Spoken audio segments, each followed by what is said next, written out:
Welcome to the Sunday Property Breakfast podcast, brought to you by Adrian and Candice at Anderson Jones.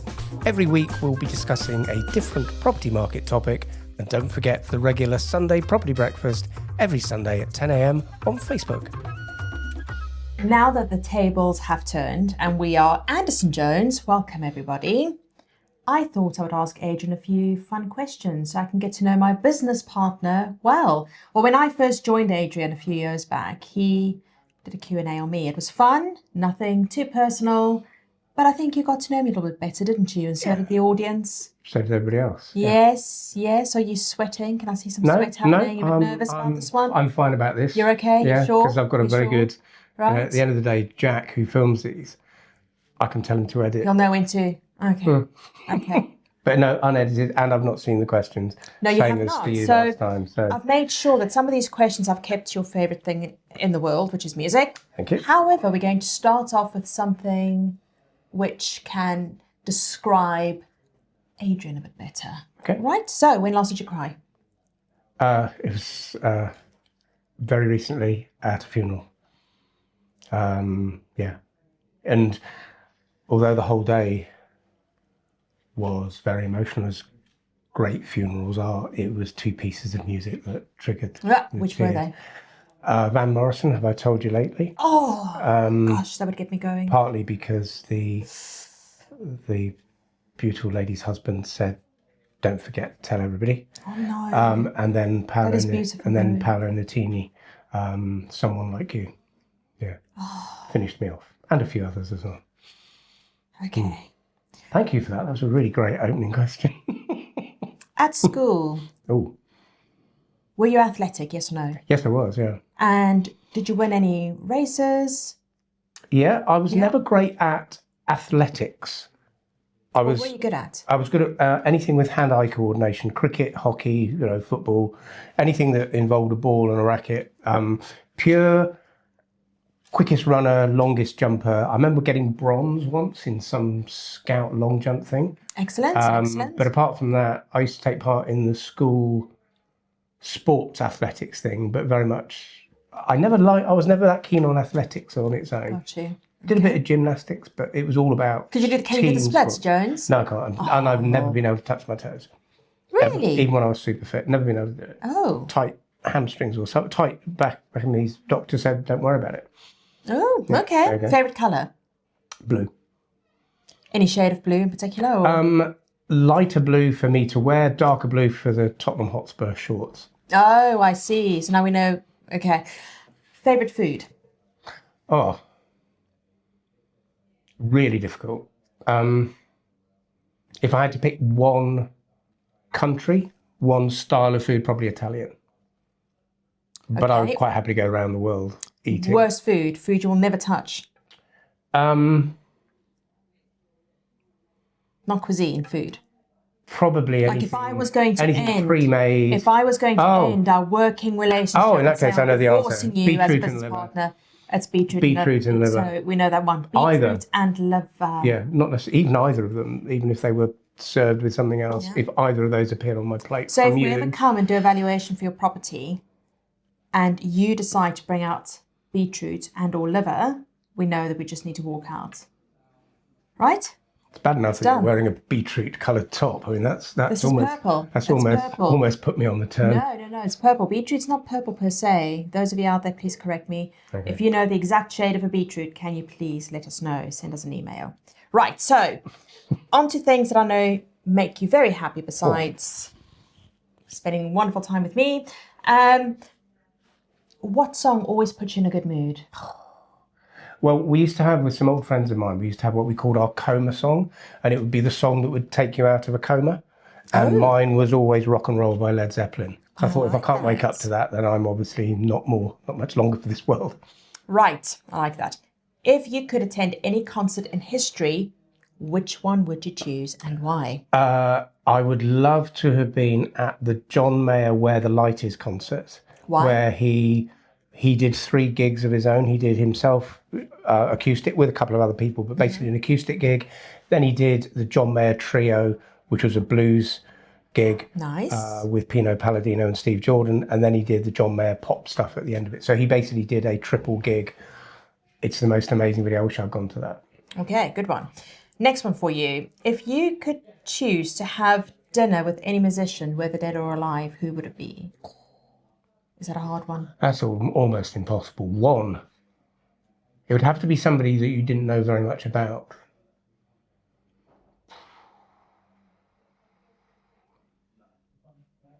That is almost impossible. Under pressure, I'm going to go down the predictable route of probably somebody like John Lennon, because the Beatles finished when I got into music. Mm-hmm. Not for that reason, I hope. I would have been 6, and so everything the Beatles did was old. John Lennon did a few bits, then disappeared, and then came back, and then just as he came back, that idiot shot him. So I think there's a lot of untold stuff. He was relatively reclusive compared to some of the others, compared to McCartney. And I think, probably Lennon. Okay, good choice. But there'd be plenty of others I would quite happily have that time with. Let it be. Paul wrote that one. That says it all. Right, okay. So next question for you. If you could listen to only one album for the rest of your life, which one would you pick? I know it's awful. How can you possibly choose that? He's not liking this one. Only one album for the rest of my life. Only one album. Well, that alone, I think, however much you love the album, that would be torture to only have one album to go to. Yeah. Which one would it be? So it'd have to be something that's very varied. It would be 10 seconds and counting. Pink Jones. Floyd, Dark Side of the Moon. Okay, excellent. There's enough variation in that to fill every emotion. So, do you have a guilty pleasure song that you are not afraid to admit? Probably 2 or 3. Push the Button by the Sugar Babes. Why? There is something about the opening rhythm of that song and the way it goes on after that just dance floor filler. Wedding, few drinks in, yep. I'm trying to. Well, I'll tell you how good it is. I wouldn't need to be aware. If I just heard it, it would.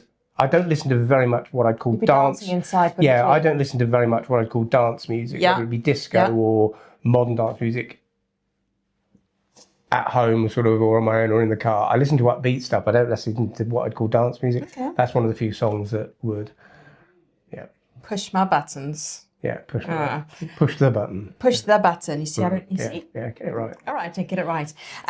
What's your favourite music genre to unwind after a long day?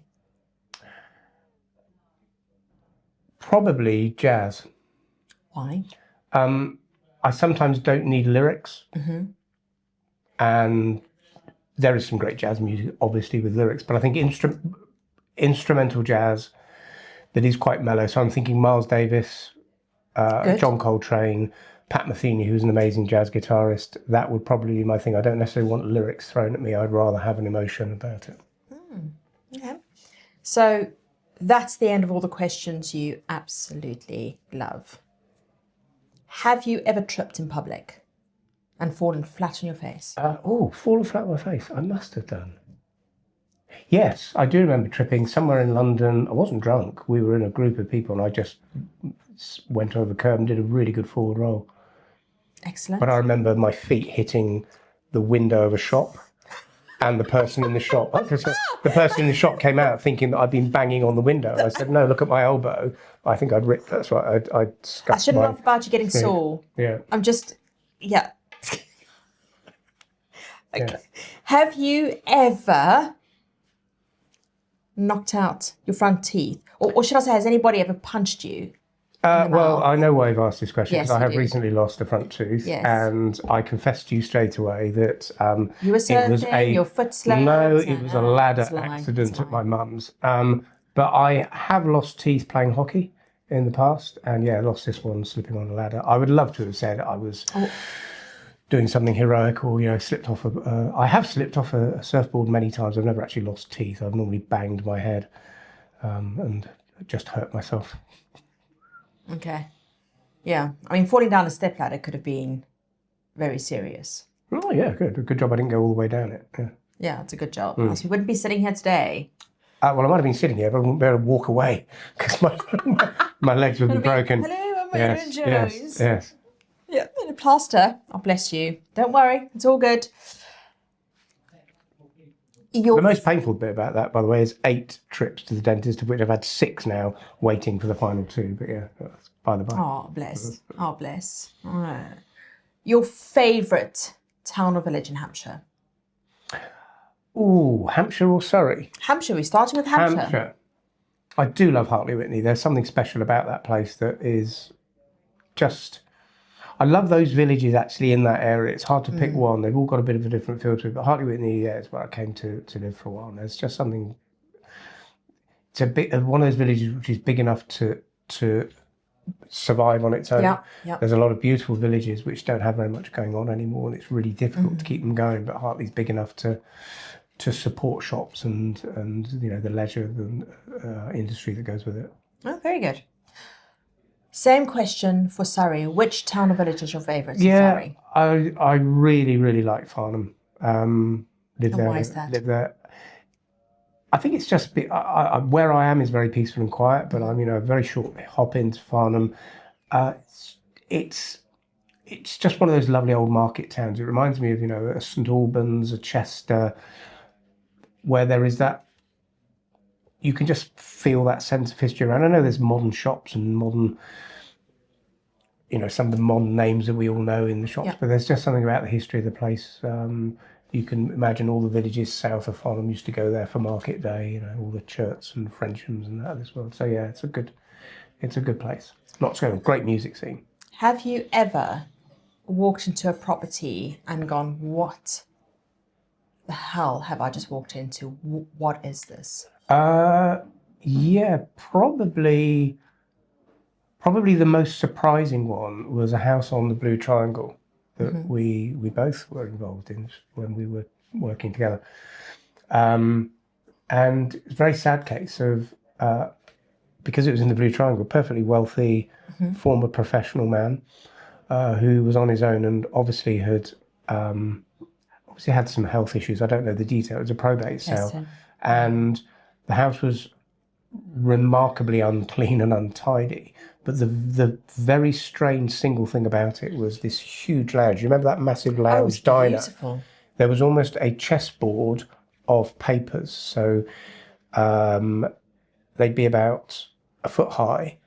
And it was like a filing system on the floor. So instead of it all being in a cabinet, everything was on the floor. Bank statement, different bank, insurance, work. And it was almost like... that's so sad. What's that? Hopscotch. Yep. Yeah, it was almost like that, trying to get through the lounge. It was bizarre, which is why we said let's empty it, clean it, sanitize it for the viewings, which was a good idea, but it was strange. It's sad, isn't it? Very, very sad. Would have been a very wealthy, comfortable man. Yeah, bless him. Have you ever? This is a tricky one for you because I know it's all very new to you. Have you ever walked into a home which you've been told is haunted? Isn't that difficult?